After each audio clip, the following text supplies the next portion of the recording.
এখন এই জাতীয় মহাসমাবেশ কেন গুরুত্বপূর্ণ, কি কারণে এটাকে বড় করতে হবে, কি কারণে সফল করতে হবে, এইটার ফজিলত কি আর বয়ান করার দরকার আছে?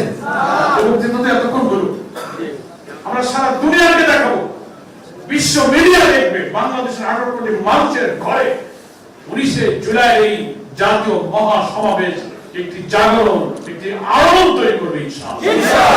আমাদের উপরে যে জুলুম করা হয়েছে, আগামী জাতীয় নির্বাচনকে সামনে রেখে আমরা যে লেভেল প্লেইং ফিল্ড, সকলের প্রতি সম আচরণের যে দাবি আমরা করেছি, যে সংস্কারের দাবি আমরা করেছি, অপরাধীদের বিচারের যে দাবি করেছি, আরো যত দাবি করেছি, এটা যে কথার কথা নয়, বাদকে বাদ নয়, বলতে হয় তাই বলতে, এটা কোনো পলিটিক্স নয়, এটা যে হৃদয়ের দাবি, এটাকে উচ্চকিত করতে হবে এই মহাসমাবেশে আমাদের লোক উপস্থিতির মধ্যে। এটা বিরাট দায় আমাদের। একটা অপশক্তি শুধু বাংলাদেশে নয়, বাইরের পরাশক্তি অপশক্তি চাচ্ছে 24-এর অভ্যুত্থানের পর জামাত ইসলামকে আল্লাহ তাআলা যে মর্যাদার স্থানে উঁচুতে নিয়ে গিয়েছেন, সেই জায়গায় যাওয়ার পথে তারা কিন্তু নতুন করে বাধা দেওয়ার নানান ষড়যন্ত্র শুরু করেছে। একটি চক্র, ফ্যাসিবাদী চক্র আমাদের নিষিদ্ধ করেছিল, শিবির নিষিদ্ধ, জামাত নিষিদ্ধ, অফিস বন্ধ, নেতৃবৃন্দের ফাঁসি ছিল একটা প্রতীক, তাও নষ্ট করেছিল। মহান আল্লাহ তাদেরকে নিষিদ্ধ করে দিয়ে ইসলামী আন্দোলনকে মর্যাদা রাখা। এখন আল্লাহর এই শুকরিয়া, আল্লাহর এই কৃতজ্ঞতা প্রকাশের জন্য আল্লাহ এই 1 বছর পর জুলাই বিপ্লবের বার্ষিকীর মধ্যে পরীক্ষার সামনে হাজির করেছেন। আমি যে তোমাদের নিয়ামত দিলাম, তুমি সেই নিয়ামতের কি পরিমাণ কৃতজ্ঞতা দেখাতে পারো, এটাই তার প্রমাণ। লাইন শাকারতুম লা আযীদান্নাকুম। আমার নিয়ামতের শুকর যত করবে, তোমাদের নিয়ামতকে আমি তত বাড়িয়ে দেব। এই নিয়ামত আমরা বাড়িয়ে দিতে চাই না? ঘর থেকে বেরোতে পারতে না, ড্রয়িং রুমে বসতে পারতে না, লেখাপড়া করতে পারতে না, ক্যারিয়ার শেষ হয়ে গেছে, মিটিং নেই, বৈঠক নেই, অফিস নেই, দল নিষিদ্ধ, শুধু চোখের পানি ফেলেছো, দিন কাটিয়েছো, নেতাদের মৃত্যুরা ফাঁসির খবর শুনেছো। আমি সেই যুগ পার করে একটি নতুন যুগের উত্থান আমি ঘটিয়ে দিয়েছি। সেই রবের কাছে প্রমাণ দিতে যে হ্যাঁ আল্লাহ, তোমার এই কুদরত, তোমার নিয়ামতের প্রতি আমরা সিজদায় পড়েছি।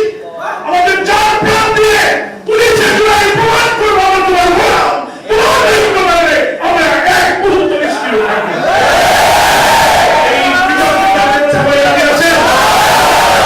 আমি প্রায় বলি ঢাকা মহানগরীর দক্ষিণের প্রোগ্রামে আসলে, মাইকে বলবো না,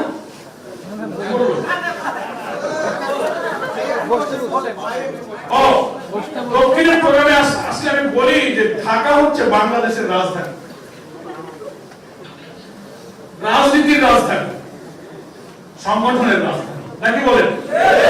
আর জনসভার স্থানটা হচ্ছে ঢাকা দক্ষিণের মধ্যে। এই ঢাকা মহানগরী হচ্ছে বাংলাদেশের রাজধানী, আর রাজধানীর যত টেরিটরি, যে পেরিফেরি, তার একটা হৃৎপিণ্ড হচ্ছে ঢাকা মহানগরী দক্ষিণ। সড়ক যোদ্ধার মাঝখানে চারিদিকে অফিস, আদালত, সচিবালয়, প্রেস ক্লাব, যমুনা, বঙ্গভবন, রাজনীতির প্রাণকেন্দ্র প্রেস ক্লাব, প্রশাসন, সারা দুনিয়ার আন্তর্জাতিক ডিপ্লোম্যাটিক জোন, কূটনীতিবিদরা যেখানে আসে, যায়, মিটিং করে, বৈঠক করে, সব কিছুর প্রাণ কেন্দ্র হচ্ছে ঢাকা মহানগরী দক্ষিণ। মহানগরী আমি বললেন 2 কোটির বেশি লোক না 1 কোটির বেশি লোক ঢাকাতে বাস করে? 1.5 কোটি। 1.5 কোটি লোকের মধ্যে বসবাস করে আমরা এখানে 10-15 লক্ষ লোক হাজির করতে পারি না? ব্যাপার কি? এখন রাজনীতিতে একের পর একটা ঘটনা ঘটছে। আমি তো মনে করি এই জনসভা সফল করা, মানুষের কাছে যাওয়া, জামাত ইসলামের দাওয়াত এবং আহ্বান এবং ভীষণ শোনার জন্য এই জাতি কিন্তু চাতক পাখির মতো জামাতের নেতাদের দিকে তাকিয়ে আছে। চিন্তা করেন, কথা সবাই বলেছেন, কিন্তু আমি না বললে আমার বিবেকের কাছে আমি স্বস্তি পাচ্ছি না। ব্যক্তি যাই হোক, ব্যক্তি যেই হোক, যেভাবে নজিরবিহীন ভাবে একটা পাথর দিয়ে যে মানুষকে হত্যা করা হয়েছে, মানুষের বিবেক কাঁদছে, চোখের পানি ফেলছে অনেকে।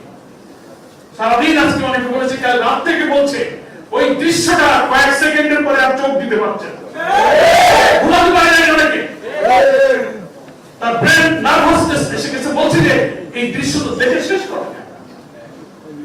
হ্যাঁ, বাংলাদেশে অনেক সহিংসতা হয়, মারামারি হয়, রাজনৈতিক সংঘাত হয়, দু একটা খুনের ঘটনা ঘটে, অপরাধ প্রবণ এই দেশে অনেক অপরাধের ধরন আমরা দেখেছি। কালকে আমরা কি দৃশ্য দেখলাম, মনে হলো ভিডিওটা একদিন আগে করা, ওরা ছেড়েছে বোধহয় দেরিতে, আগের দিনের ঘটনা। বাংলাদেশের নজিরবিহীন ভাবে সেই আইয়ামে জাহেলিয়াতের যুগের মতো বড় পাথর দিয়ে মানুষ হত্যা করা, যেগুলো বিবেক করা মানুষ কি আমরা দেখলাম। আমার মন বলছে, আমি কোন দল মত ব্যক্তি কোনদিকে ইঙ্গিত করে কথা বলতে চাই না, যারাই যাদের ইঙ্গিতে যারা এই পাথর মজলুম মানুষের উপরে যে পাথর চাপা দিয়ে হত্যা করেছেন, এই পাথরের বোঝা আপনাকে বহন করতে হবে, বোঝা আপনাকে অনেকদিন বহন করতে হবে। আপনার জাতিকে কলঙ্কিত করেছে। নতুন বাংলাদেশের আমরা স্বপ্ন দেখি, আমরা নিরাপদ বাংলাদেশ চাই, মানবিক বাংলাদেশ চাই, সমৃদ্ধ বাংলাদেশ চাই। এই কি তার আলামত? সব ঘটনাকে শুধু বিচ্ছিন্ন ঘটনা বলে এগিয়ে যাওয়া, এটা রাজনীতির একটা অপকালচার, অপসংস্কৃতি শুরু হয়েছে। মহানগরী অমিত শাহ বলেছেন, প্রশাসনকে আমিও বলবো, কোন কলা কৌশলে খুনি যেন রক্ষা পেয়ে না যায়, থাকবেন। মানুষ কিন্তু অনেক সচেতন। ওনার নিহতের স্ত্রী বলে এক কথা, যিনি ভিকটিম, যিনি স্বামী হারা হলেন, সব খবর তিনি জানেন, তিনি বলবেন এক কথা, আর ইনভেস্টিগেশন অফিসার, তদন্ত বা অথরিটি বলবেন আরেক কথা। তা কি হলো? এটা তো আওয়ামী লীগের আমলেই যেরকম দেখতাম, তদন্তের আগে আপনি একটা কথা বলে দিলেন, কিন্তু শেখ হাসিনা স্টাইল বিচার তদন্তের আগেই তা আমরা যে বক্তৃতাটা করি, কথা বলতে আমাদের লজ্জা হয়, বেদনা লাগে। তারপর সব কথা বলে রাজনীতি আনেন, সবাইকে খালি ফ্যাসিবাদ বলেন, সব জায়গায় ফ্যাসিবাদের প্রেতাত্মা ঘাপটে বেড়ে আছে, কথা খালি বলেন। এসব দেখলে কি বলবো আপনি? যে কারো যুগ আমরা পার করেছি একসাথে রক্ত দিয়ে, তাদের চরিত্রের সাথে যদি আপনার চরিত্র মিলে যায়, তাহলে আমরা কি বলবো? স্বভাব বদলান। কোন প্রশাসন, কোন পরাশক্তি, কোন পুলিশ, কোন র্যাব, কোন মিলিটারি আওয়ামী ফ্যাসিবাদকে কিন্তু রক্ষা করতে পারে নাই। যদি আপনি জনগণের বিপক্ষে চলে যান, মৃত্যুর পর মৃত্যু, বিভীষিকার পর বিভীষিকা, যা আপনি ঘটিয়েছেন, যিনি ঘটিয়েছেন আর যারাই পাহারা দিচ্ছেন, এত বড় বর্বরতা, নিষ্ঠুরতা, পৈশাচিক উন্মত্ততা, এত বড় ঘৃণ্য কাজ, লোভর্ষক কাজ বাংলাদেশের ইতিহাসে কিন্তু নজিরবিহীন হয়েছে। সব মহলে আজকে আলোচনা হচ্ছে। আমি জামাত ইসলামীর পক্ষ থেকে তীব্র নিন্দা জানাই। আমাদের সম্মানিত আমির জামাত চীন সফরে আছেন, সেখান থেকে গভীর রাতে তিনি কথা বলতে পারছিলেন যে আপনারা কি করছেন, কি হলো, এই নিষ্ঠুরতা দেশে হচ্ছে। আমি প্রশাসনকে বলবো, এমন কোন ভূমিকা পালন করবেন না যেন খুনিরা রক্ষা পেয়ে যায়।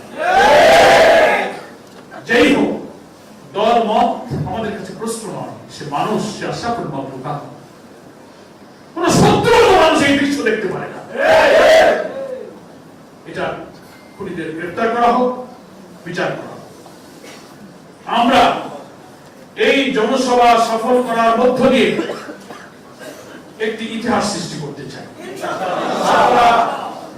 আমরা মেসেজ দিতে চাই সরকারকে, অন্তর্বর্তীকালীন সরকারকে, রাজনৈতিক দলকে, প্রশাসনকে, বিশ্ব মিডিয়াকে, বাংলাদেশের 18 কোটি মানুষকে বলতে চাই যে আমরা জামাত ইসলামী আল্লাহ তাআলার নাযিল করা কোরআন এবং সুন্নাহর ভিত্তিতে একটি কল্যাণ রাষ্ট্রের যে ধারণা এই জনগণকে দিয়েছি, যে রাষ্ট্র প্রতিষ্ঠিত হলে মানুষের জান মাল সম্পদ নিরাপদ থাকবে, অন্নহীন, বস্ত্রহীন, নিরন্ন মানুষের কান্না থাকবে না, বেকারত্ব থাকবে না, লুটপাট থাকবে না।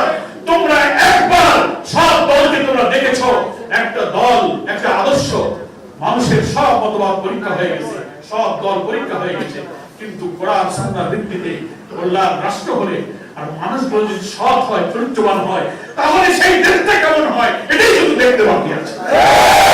এটার জন্য আমি দেশবাসীকে আহ্বান জানাবো, নিষ্ঠুরতা, এই বর্বরতার হাত থেকে বাঁচে যে মানবিক বাংলাদেশের জন্য, নতুন বাংলাদেশের যে ডাক দিয়েছেন আমাদের সম্মানিত আমিরে জামাত, সেই জাতীয় ঐক্যটাকে সাড়া দিয়ে আপনারা এমন জায়গায় আপনাদের পড়তে, সেই জায়গাটা হচ্ছে দাঁড়িপাল্লা। এই দাঁড়িপাল্লা হচ্ছে ইনসাফের প্রতীক, এটা হচ্ছে ন্যায় বিচারের প্রতীক। ইনশাআল্লাহ আমাদের আমিরে জামাত বলেছেন, আল্লাহর রহমতে বাংলাদেশের জনগণ যদি রাষ্ট্র পরিচালনার দায়িত্ব আমাদেরকে দেন, আমরা শাসক হব না, আমরা সেবক হব। প্রিয় নবী মুহাম্মদ মুস্তাফা সাল্লাল্লাহু আলাইহি ওয়াসাল্লাম, তার প্রিয় খলিফায়ে রাশিদিন, পরবর্তী যুগের ন্যায়পরায়ণ শাসকদের আমলে আমরা বাংলাদেশে একটি নতুন বাংলাদেশের নমুনা, যে বাংলাদেশ হবে একটি কল্যাণ রাষ্ট্র, ইসলামের beauty of Islam, welfare of state দিয়ে ধর্ম বর্ণ নির্বিশেষে সকলের নিরাপদ বাংলাদেশ নির্মাণ করে আমরা সেই জাতীয় ঐক্যের ওয়াদাকে রক্ষা করতে চাই। আগামী 19 জুলাই জাতির কাছে সেই মেসেজ দিতে হবে যে না, জামাত ইসলামী জাতির দায়িত্ব নিতে পারবে, তাদের সে শক্তি আছে, সেই রাস্তা আছে। We are ready to take the responsibility of the nation. আমরা জাতির দায়িত্ব গ্রহণ করতে প্রস্তুত। জন্য আমাদের সবার দরকারে আসতে হবে। কোন পুরুষ যারা ইসলামী আন্দোলনকে ভালোবাসে, জামাতকে ভালোবাসে, সংগঠনকে ভালোবাসে, কোন পুরুষ বলি ঘরে থাকতে পারবে না। যদি রাজি হন, তাহলে আমি শুধু পেশাজীবী সংগঠনের কাছে 2 লক্ষ লোক চাই। সেই 2 লক্ষ লোক কিভাবে দেবেন আমি ভাগ করে দিচ্ছি। রাজি আছেন তো? ভাগ করে দেবো। আপনারা শুধু 2 লক্ষ লোক ইনশাআল্লাহ আনতে পারবেন। আমি যে তথ্য পেলাম, এই পেশাজীবী যে 25টা বিভাগ আছে, আপনাদের 26টা বিভাগ, 1000-এর বেশি ইউনিট আছে, ছোট ছোট 1100 ইউনিট আছে। আছে তো? শুনে বুঝে কথা বলবেন, খালি জি বলবেন না। আমি কিন্তু সরকারের দ্বারা খোঁজ দেব, ঠিক আছে? এখন 2 লাখ লোক আমি বুঝাই দিই, কনফার্ম করে দেবেন আমাকে। প্রথম কথা হচ্ছে যে আমি 1100-1150 ইউনিট আছে, আমি দুর্বল, নিষ্ক্রিয়, সবল এসব থাকতে পারে বলে 100 বাদ দিয়ে দিলাম। কত থাকলো? 1000 ইউনিট তাজা আছে, জান আছে, প্রাণ আছে। হ্যাঁ, ওটা নড়তেছে, ইউনিট নড়তেছে না? এই জীবন্ত আছে আমার 1000 ইউনিট। সেই ইউনিটের দায়িত্বশীল এখানে আছে। আমি এইসব ইউনিট দায়িত্বশীলকে নিউক্লিয়াস বলি। ফিজিক্সের ছাত্র যারা, তারা বুঝবেন। আমি আগের দিনে মহানগরী থানা আমিতের সম্মেলনে বলেছি, ফিজিক্সের একটা টার্ম হচ্ছে নিউক্লিয়াস, শক্তির কেন্দ্র, যাকে কেন্দ্র করে শক্তি আবর্তিত হয়। ইউনিট হচ্ছে আমাদের সংগঠনের নিউক্লিয়াস। ওখানেই দাওয়া, ওখানেই লোক তৈরি, ওখানেই রোপণ হয়, ওখানেই বাইতুল মাল, ওখানেই ভোটার, ওখানেই মিছিলে লোক আসে, ওখানেই আমাদের মেসেজ যায়, ওখানেই দাওয়াতি কাজ হয়। ইউনিট যদি জীবন্ত না হয়, তো কোনো মহানগরী থানার কোনো মূল্য নাই। ওটা হচ্ছে মানুষের হার্ট। হার্ট যদি সুস্থ না থাকে, চেহারা, চুল আর হাত বাহু যতই নাদুস নুদুস হোক, এইখানে যদি 3টা রিং পরানো আর বাল যদি ছোট থাকে, কোনো চেহারায় কাজ হবে। এই সংগঠনের হার্ট হচ্ছে ইউনিট। তা আমি তো সেই হার্টের সাথে কথা বলতেছি, নিউক্লিয়াসের সাথে কথা বলতেছি, নাকি বলেন? এখন আমার সামনে ধরে নিলাম 1000 ইউনিটের যারা নিউক্লিয়াস, তারা এখানে আছে, নিষ্ক্রিয় 2 বাদ দিলাম। আপনারা একটা ইউনিট 10টা কাজের লোক বের করতে পারবেন না? কর্মী তো অনেক আছে। আপনি কাজ দিলে যা বলবেন তাই শুনবেন, অ্যাক্টিভ 10টা লোক খুঁজে বের করবেন, পারবেন? আগে হাত তুলে দেখান যে আমি 10টা লোক, আমার এখানে 10টা লোক অ্যাক্টিভ লোক বের করবেন। আপনি যা কাজ দেবেন তা সে করবেন, পারবেন? গেল পয়লা তখন পাস। 2 নম্বর হচ্ছে এই 10টা লোকের এক একজনকে, যেহেতু কাজের লোক বলছি, ভালো কর্মী তো বাছাই করবে।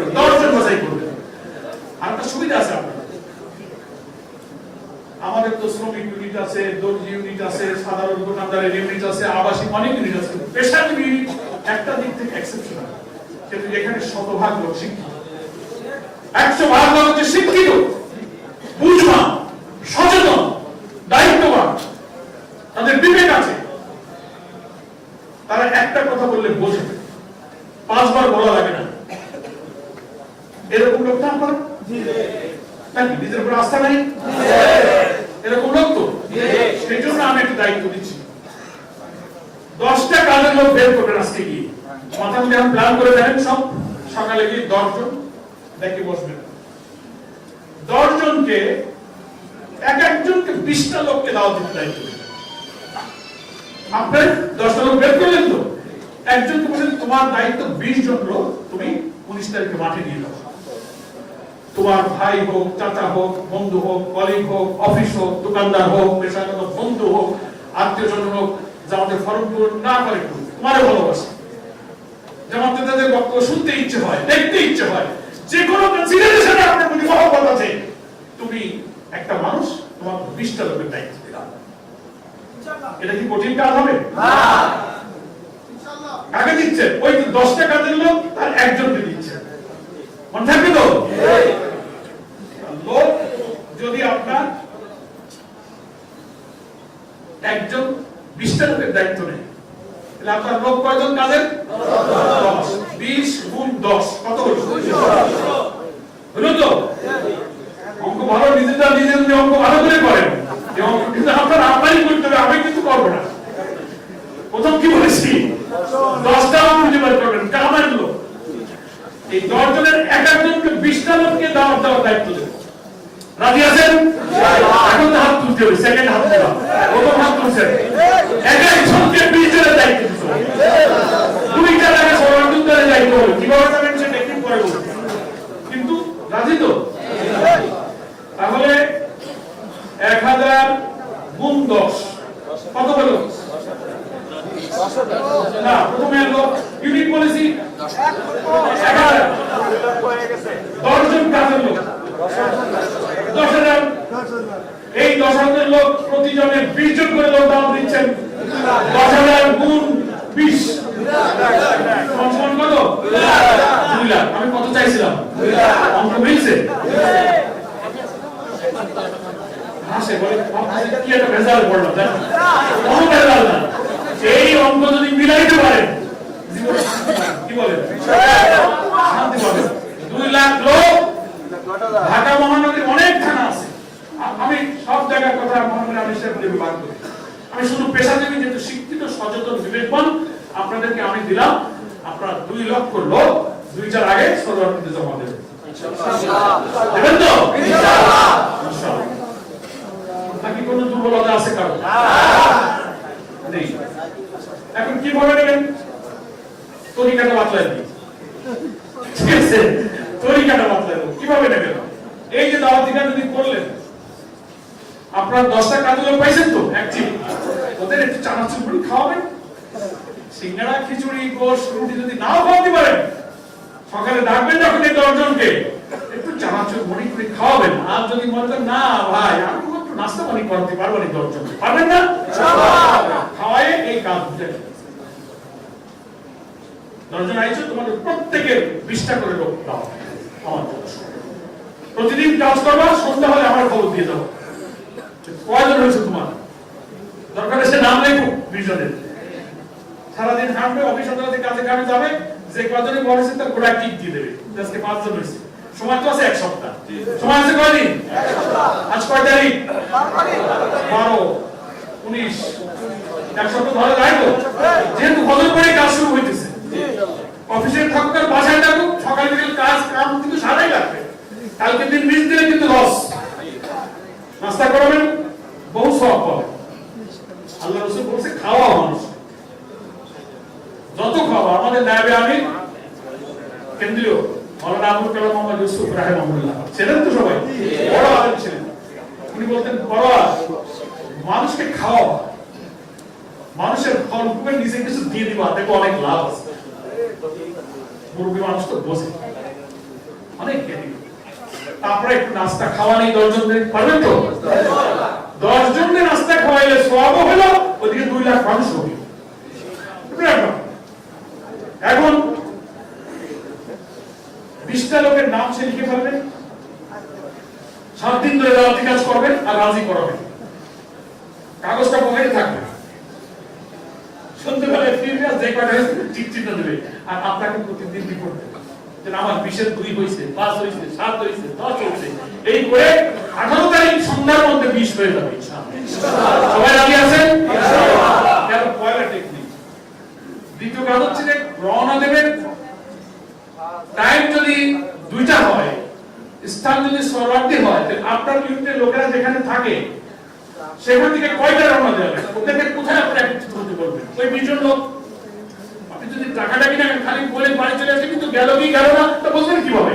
ওই 20 জনকে আপনি ফোন করে হোক, ডেকে হোক, একটা জায়গায় আপনি যদি বলেন ভাই আমার বাসা তো দূরে, আপনার কাছে আসতে পারতে, আমি যাচ্ছি, ওই রওনা দাও, তুমি রওনা দিয়ে বলো, কনফার্ম করতে হবে। একজনের দায়িত্ব মাত্র 20টা লোককে কনফার্ম করা। পারলে এক জায়গায় অ্যাসেম্বলি করতে, আপনি সেখানে অমুক জায়গায় আসছেন, তোমরা সবাই এখানে আসবে। একটা স্থান ঠিক করা, দায়িত্ব ঠিক করা, নির্দিষ্ট দায়িত্ব দিয়ে দেবেন। যদি বেশি লোক দুর্বল হয়, এই পর্যায়ের দায়িত্ব তোমার, এটার দায়িত্ব তোমার, করে আপনি দায়িত্ব নির্দিষ্ট করবেন। এবং একত্রে দক্ষিণ থেকে সরওয়ার্দী উদ্যানে যাওয়ার জন্য আমি তো মনে করি নিজের মধ্যেই যে মিটিং, এটা মিছিল করে চলে যাওয়া নাকি বলেন? মিছিল করে চলে যাবেন। আপনি যদি গাড়ি ধরে অপেক্ষা করেন, টেম্পু লাগবে, প্রাইভেট লাগবে, বাস আসে, ট্রাক আছে, মিছিল করে নিশ্চয়ই মহানগরীর পক্ষ থেকে নির্দেশনা আছে, যাওয়ার একটা সিস্টেম, ওই সিস্টেমের মধ্যে আপনি পড়ে যাবেন, সোজা চলে যাবেন, যানবাহন অপেক্ষা করা যাবে না। ঠিক আছে? যানবাহন বিশ্বস্ত না, ও টাইম মতো আসতে না পারে, ওর হাওয়া চলে যেতে পারে, ও ট্রাফিক জ্যামে পড়তে পারে। সবচেয়ে বিশ্বস্ত একটা গাড়ি আছে, এটার নাম হচ্ছে লেগ মেল। এটার নাম কি? Leg mail. যার কোনো ট্রাফিক জ্যাম নাই, যার হাওয়া যায় না, সুস্থ থাকলে চলে গাড়ি, নাকি বলেন? এই লেগ মেলের উপরে আল্লাহ ভরসা করে আস্থা রাখবেন, টাইমলি আসবেন এবং চলে যাবেন। নেক্সট কথা হচ্ছে, বর্ষা মৌসুম চলছে, আষাঢ় শ্রাবণ মাসের মৌসুম। আমরা আবহাওয়ার পূর্বাভাস দেখলাম, আবহাওয়ার যে ফোরকাস্ট আসলো তাতে 19-20 পর্যন্ত একটা বর্ষার আবহাওয়া 2 দিন আগে আমি দেখলাম, কিন্তু গত আজ আর কাল বর্ষা নেই। আলহামদুলিল্লাহ।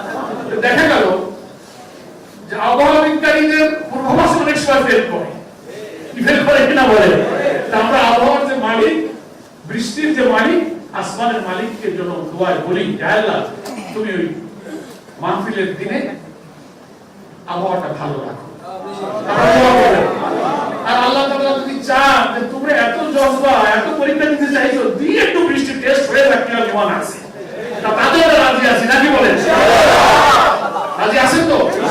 আমরা চাবো, দিলে আলহামদুলিল্লাহ, না দিলেও আলহামদুলিল্লাহ, হাতে বললেও লাগছে না, বাঁচতেও লাগছে। বর্ষা আসলে কি করবেন? ভাবলেন ভালো হলে তো একটু মশলা লাগবে না, যদি বৃষ্টি আসে দৌড় মারবেন নাকি? আমরা সবাই রসুল সেনা, ভয় করি না, কিন্তু বৃষ্টি আসলে দৌড় এরকম হবে না। খবরদার, জায়গায় বসে থাকবেন, জায়গায় বসে থাকবেন। ভাই ব্যক্তিগত কাজে আমরা অনেক বিজি না, ছাতা নাই, অফিস থেকে যাচ্ছি, মাঠে ঘাটে যাচ্ছি, অফিসে যাচ্ছি, ভিজে গেছি। এত বড় ঐতিহাসিক প্রয়োজন আমি 1 ঘন্টা ভিজে হতে কি হয়েছে? আল্লাহর কাছে সাহায্য চাবো, যে কোনো অবস্থার জন্য আমরা তৈরি থাকবো। বৃষ্টি হয়ে আমরা মাঠ ছাড়বো না, মাঠ আমরা বসে থাকবো। যতটা সম্ভব চেষ্টা করা হচ্ছে মাঠে একটু বলবার ব্যবস্থা করা। ঠিক আছে? আর একটা কথা, সেটা হচ্ছে এই জনসভা সফল করার জন্য যে একটা কমিটি আমি জামাত করে দিয়েছি, সেই কমিটির পক্ষ থেকে অনেকগুলো বিভাগ করা হয়েছে, 7টা-8টা সাব কমিটি করা হয়েছে। স্বেচ্ছাসেবক, পানি, স্যানিটেশন, ডেকোরেশন, মঞ্চ, তথ্য, লাগে না, অনেক বিভাগ লাগে তো। এই বিভাগে ঢাকা মহানগরী দক্ষিণ এবং উত্তরের বিপুল পরিমাণ জনশক্তিকে বিভিন্ন সময় দায়িত্ব দেওয়া হয়েছে। এই খবর আপনাদের আসবে, ঠিক আছে, এই বিভাগে তুমি যাও, মাহফিলের মঞ্চ পাহারা দাও, পানি বিভাগে যাও, শৃঙ্খলা এবং বাস স্ট্যান্ডে ডিউটিতে যাও, নানান রকম কিন্তু আসবে। সারা দেশ থেকে মানুষ আসবে, ওরা তো আমাদের মেহমান, আমাদের কিন্তু মেহমানদারি করা লাগবে নাকি বলে। এই জন্য সম্মেলন বাস্তবায়ন কমিটির বিভিন্ন বিভাগের পক্ষ থেকে অর্পিত দায়িত্ব যদি এখানে কারোর মধ্যে আসে, সেটা আমরা নির্দ্বিধায় আলহামদুলিল্লাহ বলে মেনে একদম টাইমলি যেখানে যেতে যে খবর দেবে মহানগরী নেতৃবৃন্দ প্রপার টাইমে আমরা সেখানে গিয়ে হাজির হয়ে সেই দায়িত্বটা সংশ্লিষ্ট নেতার কাছ থেকে বুঝিয়ে দেব। সবাই রাজি আছেন? যদি বলেন যে ভাই আর বক্তৃতা করা লাগবে না, আপনি ক্লান্ত, আপনি বসে পড়েন, আমি বসে পড়ব। আর যদি বলেন যে না আর একটু বলি ভালো লাগে, আমি বলবো, আমি কি করবো? ভালো লাগা অবস্থায় বসে দেওয়াই ভালো, ভালো লাগার আগে নাকি বলি। তাহলে আমি ধরে নিচ্ছি আমার পেশাজীবী ভাইরা যান প্রাণ দিয়ে সকাল থেকে চেষ্টা শুরু করবে, রাতের তালিকা করবে, 20 লক্ষ না 2 লক্ষ, কয় লক্ষ? 2 লক্ষ লোক আপনাদের প্রচেষ্টায় ইনশাআল্লাহ আপনারা হাজির করতে পারবেন। মহান আল্লাহ তাআলা আমাদেরকে সেই তৌফিক দান করুন। দোয়া যখন আমরা করব, দোয়া কবুলের কিছু সময় আছে না? 5 ওয়াক্ত নামাজ, ফরজ নামাজের পরে দোয়া, শেষ রাতে কিয়ামুল লাইলে দোয়া, আযান ইকামতের মাঝখানে দোয়া আছে তো? এই দোয়ার সময়গুলোতে যত দোয়া আমরা করি, এই একটা দোয়া আজকে থেকে যুক্ত হয়ে গেল। আমি আগের দিন থানা আমিরদের সম্মেলনে বলেছিলাম, একটা দোয়া আজকে থেকে যুক্ত হবে যে হায় আল্লাহ 19শে জুলাইয়ের এই সম্মেলনে জনতার উপস্থিতি, আবহাওয়া ভালো, নিরাপত্তা, শৃঙ্খলা সব মিলিয়ে জনসভাকে আল্লাহ তুমি সফল করে দাও। এই দোয়া করবেন আজকে থেকে। দোয়া কবুলের দুটা শর্ত আছে, তাহলে আল্লাহর ডাকলে সম্মেলন করো। প্রথম শর্ত হচ্ছে যা তুমি চাইতেছো, যে দায়িত্ব তোমার উপরে আছে, সেই দায়িত্ব পালনের ব্যাপারে তোমার ইখলাস থাকতে হবে, বিশুদ্ধ নিয়ত থাকতে হবে, যে আমি শুধু আল্লাহকে রাজি করার কারণে, আল্লাহকে দেখাবার প্রয়োজনে, কেউ জানলো ভালো বলো না, দেখার প্রয়োজন নেই, আমার মাবুদ রাজি হয়ে আমি খুশি আছি, এই সহি নিয়ত, এই ইখলাস থাকতে হবে। নাম্বার 1, আমরা নিয়ত এখনই পরিচ্ছন্ন করিনি, কি বলেন ঠিক কিনা? দ্বিতীয় হচ্ছে আল্লাহ আমাকে যে তৌফিক দিয়েছেন, যে যোগ্যতা দিয়েছেন, যে শক্তি দিয়েছেন, যে মেধা দিয়েছেন, যে অর্থ দিয়েছেন, যে সুস্থতা দিয়েছেন, যে চিন্তা দিয়েছেন, যে প্রজ্ঞা দিয়েছেন, যে বিবেক দিয়েছেন, পুরা সামর্থ্যকে 100 ভাগ কাজে লাগাতে, 100 ভাগ। প্রথম হচ্ছে নিয়ত বিশুদ্ধ, 2 হলো শতভাগ তৌফিককে কাজে লাগানো, দিন শেষে আল্লাহর কাছে গিয়ে সাহায্য চাওয়া। 2 শর্ত পূরণ হলেই দোয়া শর্ত পূরণ হবে। আল্লাহ দেখবে যে বান্দা তো তার চেষ্টা করেছে, এখন আমার দায়িত্ব সাহায্য। আল্লাহকে বলতে যে আল্লাহ তুমি আমাকে যে তৌফিক দিয়েছো, আমি তো সারাদিন খাটলাম, তুমি আমার এই চেষ্টার মধ্যে বরকত দান করো। দোয়া করবেন। আমি এইটুকু আহ্বান জানিয়ে আপনাদের কাছে এই প্রত্যাশা রেখে আল্লাহ তাআলার কাছে সাহায্য কামনা করে আমি আমার বক্তব্য শেষ করছি। আমার তৌফিক ইল্লা বিল্লাহ। আসসালামু আলাইকুম ওয়া রাহমাতুল্লাহি ওয়া বারাকাতুহু।